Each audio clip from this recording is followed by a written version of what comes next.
Hello, world. In the beginning, there was me, Dr. Roger Gewald, with our show, The Gospel According to Dr. Roger, the show where you get the absolute unvarnished truth about everything, where I and my guests promise to tell you the real story behind the people, the stories, everything in the news without any gaslighting, obfuscation, messing about, BS, and all the rest, of which we're served such a consummate diet all day and all night long, everywhere, increasingly. Now, we give it to you straight. You won't get that many other places, if any other places. And I've been concentrating a lot on young people, the future. And we have another one today, produced by our very talented 16-year-old producer, Ellie. And his name is Samuel Hussey. He is a Reform Branch Secretary. He's 17 years old, I believe, but I may be wrong. I think I've got that mixed up with somebody else. No, he's older than that. I'm sorry. He'll tell us how old he is. But he is the youngest person, I believe, in the Reform Party and possibly any political party in that position. And, I didn't know young people like this when I was that age. I mean, my contemporaries, my peers were not so smart, so articulate, so genned up, so clued up on what's going on in the world, so concerned. I mean, most of us didn't give a toss about all of this grown-up stuff with politics and blah, blah, blah. I used to fall asleep when we had dinner guests and my family started discussing this stuff. I know my wife told me she didn't start reading the newspapers with any kind of interest until she was 30. So this is a whole new generation. I mean, it may well be because they're worried about what we've done to the world for them. We shall see. So I think on that note, I'd better bring in Samuel and see what he has to say about us. So, Okay. welcome to the Gospel According to Dr. Roger, and we're really pleased to have you on, especially after the strong recommendation from Ellie, our producer. Um, I know that you are the youngest something of something, but I can't remember what she told me. I'm so sorry. Uh, Uh, tell us to start off, maybe, can you tell us a bit about who you are and what you're doing and what you stand for and why you're doing it? Absolutely. So right now I am the secretary for the Kingswinford and South Staffordshire constituency, the branch of Reform UK that we've got set up over here. And basically my job is to do everything and anything that the chairman or the vice chairman doesn't want to do or don't have the time to do. That's pretty much it.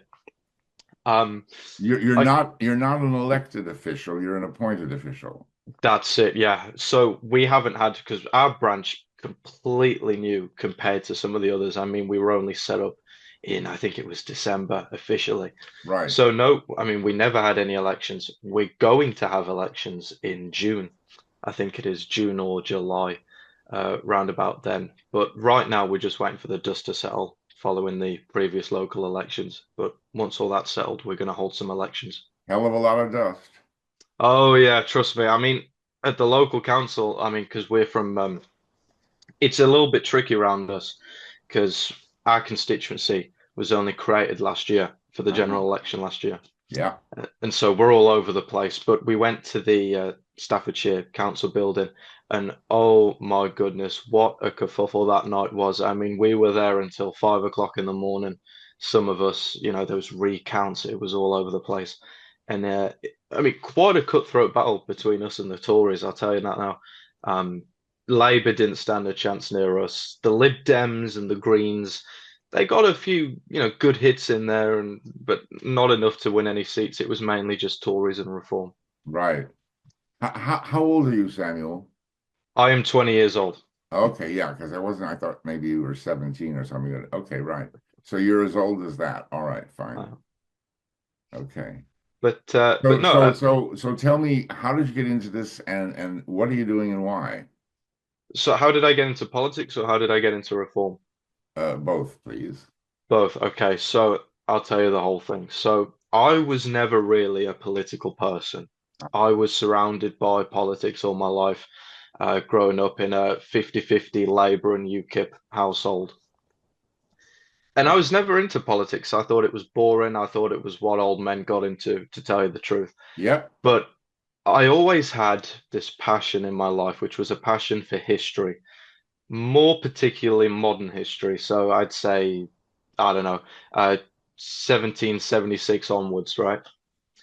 And That that around the was time, that was a good year as far as I see it, of course. as well, it would be, wouldn't it?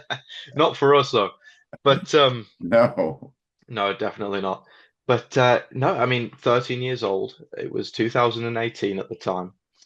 And there was this meme floating around the internet as they do, they come and go. And you'll be surprised, it was actually a meme about the Soviet Union. Now, being this history nerd that I've always been, I just found it astonishing to think, hold up, there was this massive country that existed in Europe. Only, I mean, at the time it was like what, 30, well, not even 30 years ago, Yeah. 25 years ago, something like that. And so I started to research, countries like the Soviet Union, Yugoslavia, East Germany, Czechoslovakia, the works. And of course, researching that material, you start to get exposed to the political systems that these countries would employ. And I started to consume all this material, socialism and all that. And being a young, naive 13-year-old school kid who has no responsibilities on the planet, I thought, well, you know what? This actually sounds pretty good. It's a nice system where everyone is equal. And I started to get taken off in this whole whirlwind, I guess you could say, of learning about politics, learning about different political theories and ideologies. And that's when it started, So from age 13 and onwards, I was never as far as a communist, but I was quite a radical left winger. You I were a think. big Labor supporter. Oh, I was, yeah, big time. I mean, it was Jeremy Corbyn's party at the time. So Right. I was one of those high school kids that, didn't, I mean, it goes to show, I mean, I'm not trying to degrade anyone, but 13 years old, it goes to show how much you really know about the world and how things work. Yeah. And so, yeah, I started supporting Labour, and it's a main thing really, because my parents, well, my mom and her family, they supported Labour. My father's side, they supported Labour. My dad supported UKIP. So it was really because the majority of the family were Labour at the time. Since then, I've managed to convert them to Reform. So that's the majority of them. There is still a few old Labour supporters clinging on, but I think they'll be woed over to us soon enough. But yeah, I mean, I got into all that, started researching, and it sort of it manifested itself into this entirely new passion. So of course, I had history, acting, and then politics.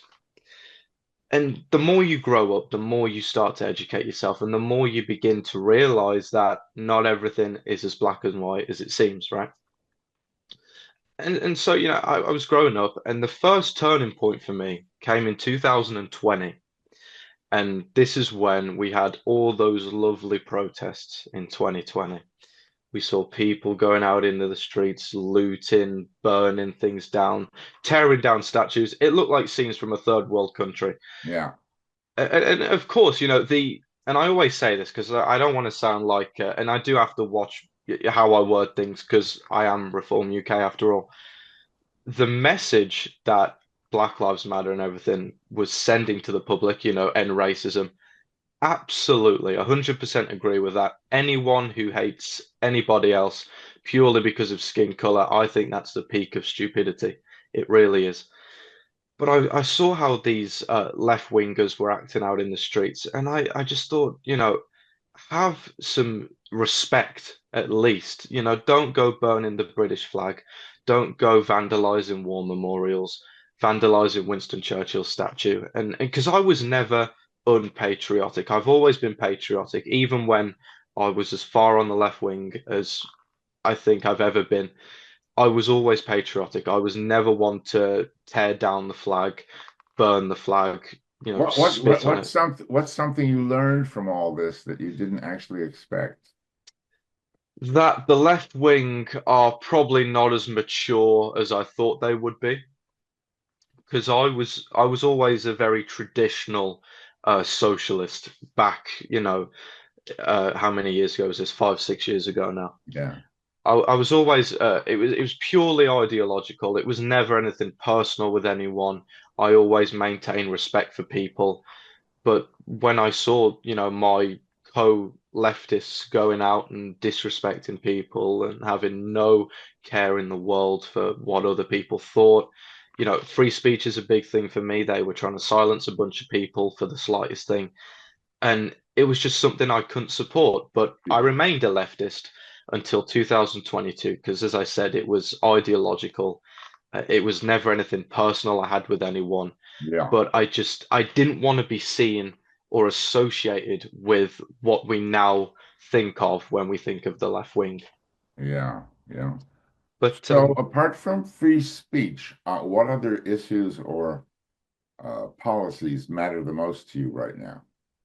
oh well, British values, of course, is a big thing. Of course, democracy, liberty, rule of law, tolerance, all that good stuff.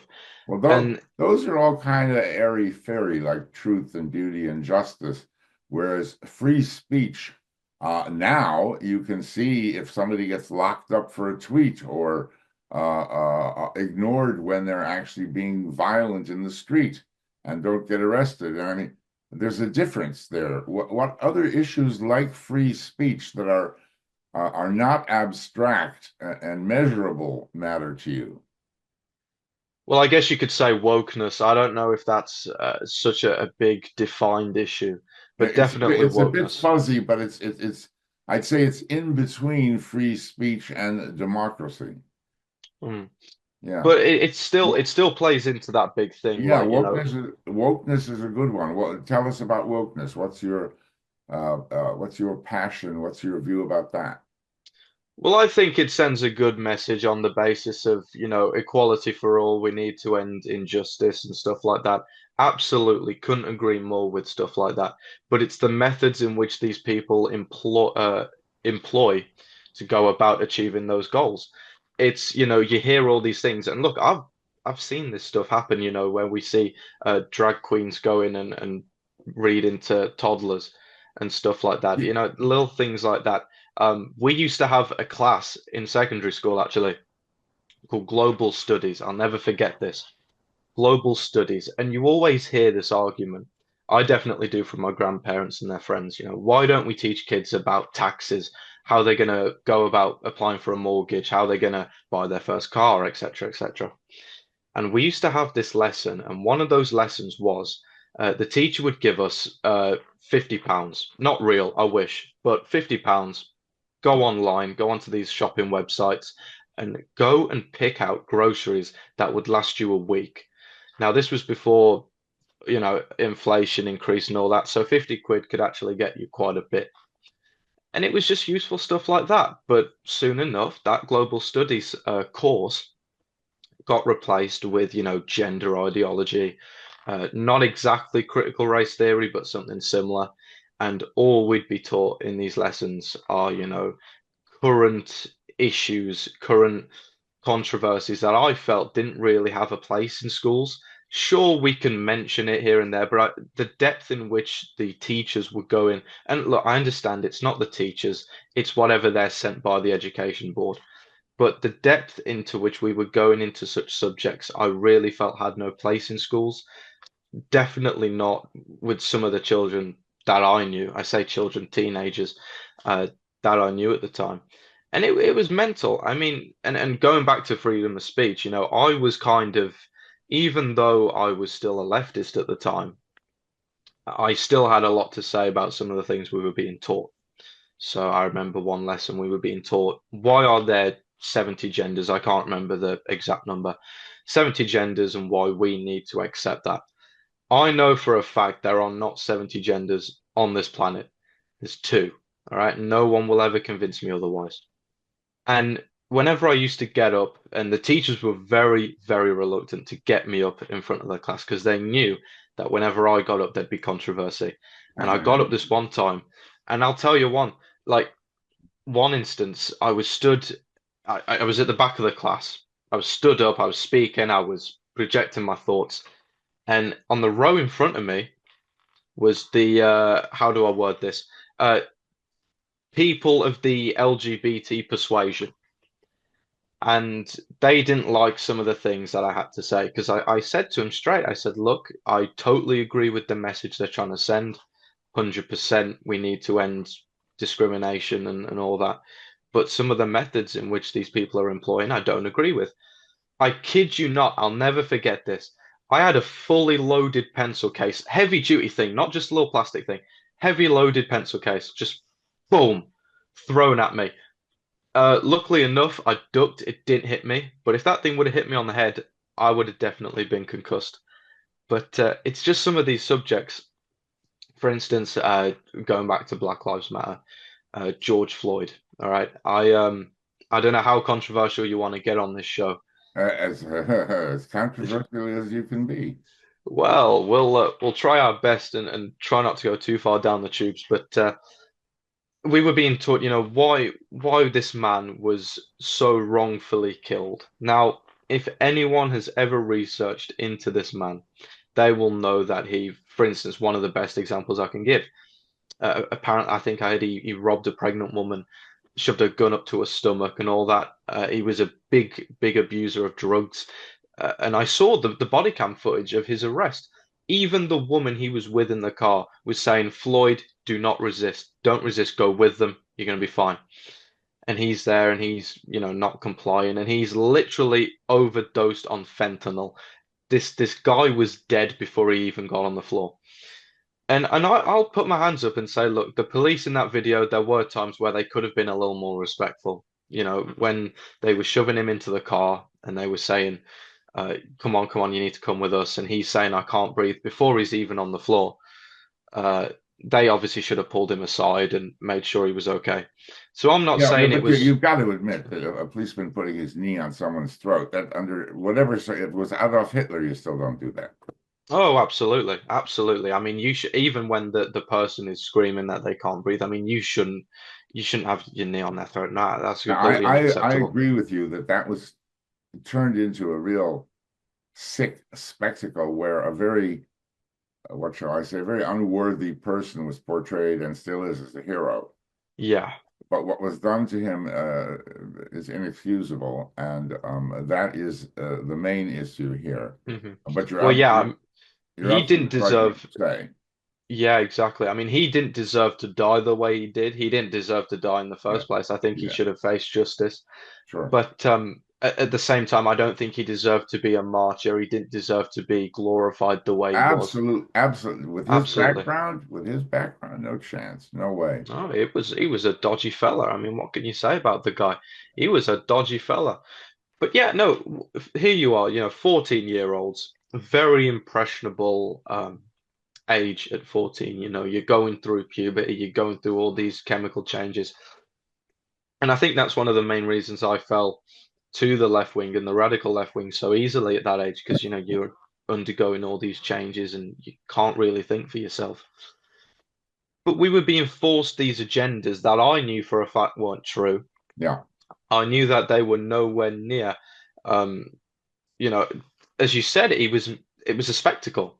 They yeah. made this spectacle of this man who didn't deserve again to die, but he didn't deserve Oh, to be a hero. like Kamala Harris, they tried to make somebody something they're not. Exactly, exactly. Yeah, And I mean, we saw what they were doing out on the streets in 2020, burning down local businesses that had nothing to do with the arrest or the death of George Floyd. They were attacking war memorials, people who fought for their liberty. And I yeah, can tell you one thing, and I heard this on a news broadcast back in 2020. Those protesters should be grateful for people like Winston Churchill, because if it wasn't for him, it would have been a different statue in his place, and there would have been swastikas over Westminster, and that's a fact. yes, that's true. That's a fact. Let me ask you, you're a very obviously discerning critical chap, um, and that's good. What about reform? Is there anything within reform that lets you down, or areas where at least you feel there might be room for improvement? Yeah, so I think, and I won't go, Especially, I'm sorry to cut over you. no. I should have added, especially being the, if I may, sort of gopher for your chairman. So you're the one that has to clean up the messes and handle the dirty work. I mean, do you see things that really disappoint you?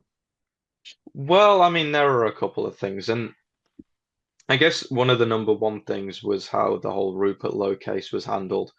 Now, I haven't really taken a stance on this thing because I wasn't there. I don't know what happened, all right? There's always two sides or more to a But story. There's never one. what's your take on that? What's your critique on that? So I think number one, I think there should have been a full-on inquiry into Rupert's case. Instead, what we got, and members of the party, what we got was, look, this is what Rupert's done. This is our take on the version. Sorry, let me rephrase that. This is our take on what happened, and you need to accept it. And he was kicked out of the party. He didn't really get his own say. Of course, he went on Twitter and was telling his side of the story. Well, he did a Ben Habib, Yeah, he did. He did. 2.0, I guess you could say. But yeah. but the way that was handled, and especially when you've only got five MPs at the time. Fortunately, we've managed to bring that back up to five again. But when you're such a small party, it's hard enough fighting the other forces that want to take you down, Labour, Tories, Yeah. other groups such as Antifa, the RCP. Um, Instead of focusing on the infighting, because that's really what killed UKIP, I think, the infighting.